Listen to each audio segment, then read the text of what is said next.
displeased at one point in practice, or how would you characterize that, and what was the message you're trying to I convey? wasn't displeased. I was more like, I understand when things are not necessarily go your way, you know, you lose your confidence. You could lose a bit of your confidence. I mean, and I just want us to keep practicing the right way.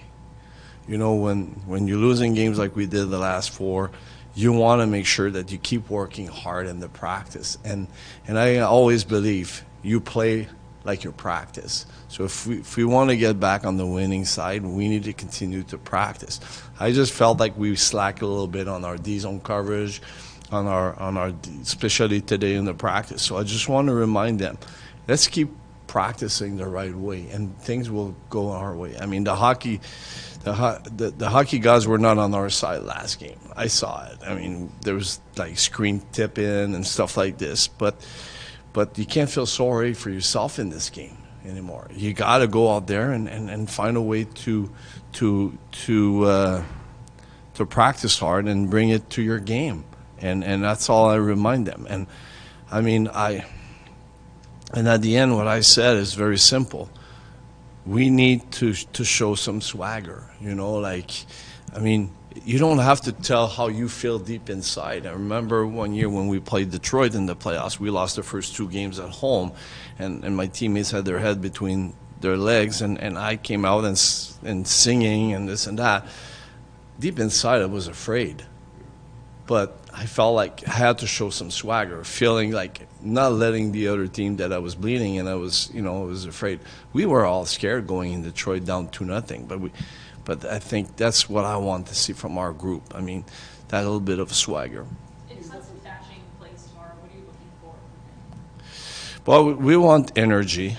I mean, that's what we're looking for. Our that line, the McLean and Gatcom, and he needs to go out there, finish his check, show some physicality, and that's what we want. And that's it. Is the plan for Noah to play tomorrow? Yes. Is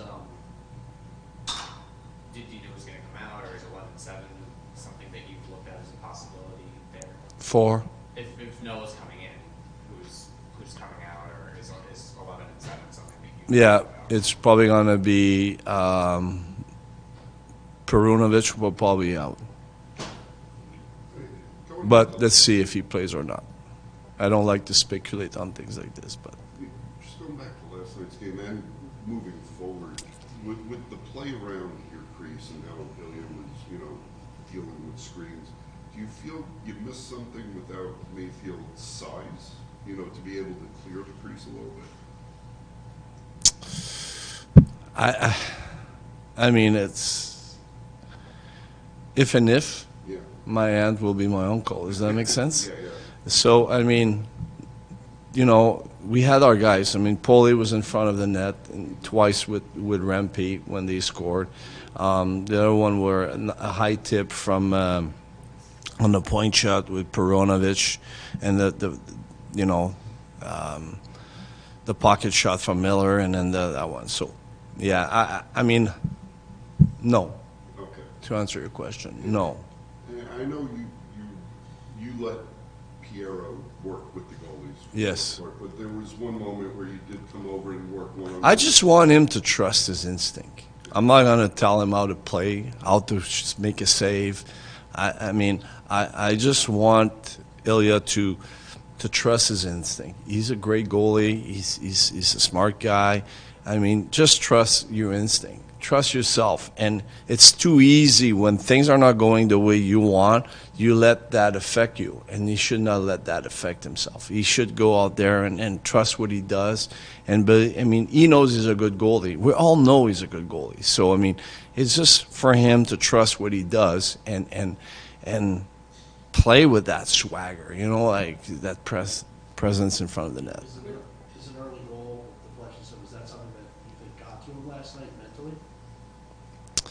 Well, I mean, I look at the goals. I mean, they would have been big save between you and I. I mean, they were pretty good tip. But I mean, again, it's part of the game now. If you watch all the goals been scored last night. There's a lot of tipped goals. So I mean, it's getting more and more challenging for the goaltenders, and they gonna have to find ways to stop those ones. I mean, it's a big part of the game. It's a big part of our scoring goals now. The tip in front of the game.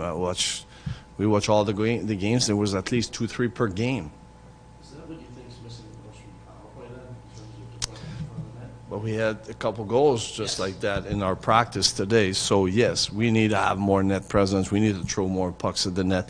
It doesn't have to be like cute all the time. Sometimes it's just throwing pucks at the net and fight for those ones. And we have the big body in front of the net for that. So I mean, that's what we need to do. Maybe a little more. I agree with you. If Dobson plays, obviously he's missed some time. So what do you want to see from him in his first game back there?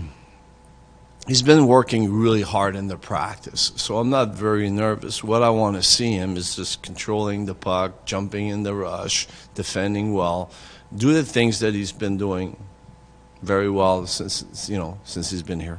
As a goalie, are there ways to kind of deal with that traffic aside from just trying to be as aggressive as possible? I cannot speak for them, but and I know it's different in my time. So I mean, it's probably not I'm not a good person to judge that, but it's body position more than anything else, and trust your instinct. I mean, it's like a one-timer from the slot. You don't tell me you see where it goes. It's too fast. It's tough.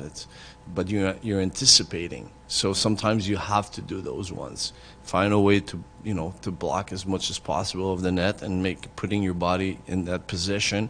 And I don't like to use the term guess, but anticipate where you think it might go.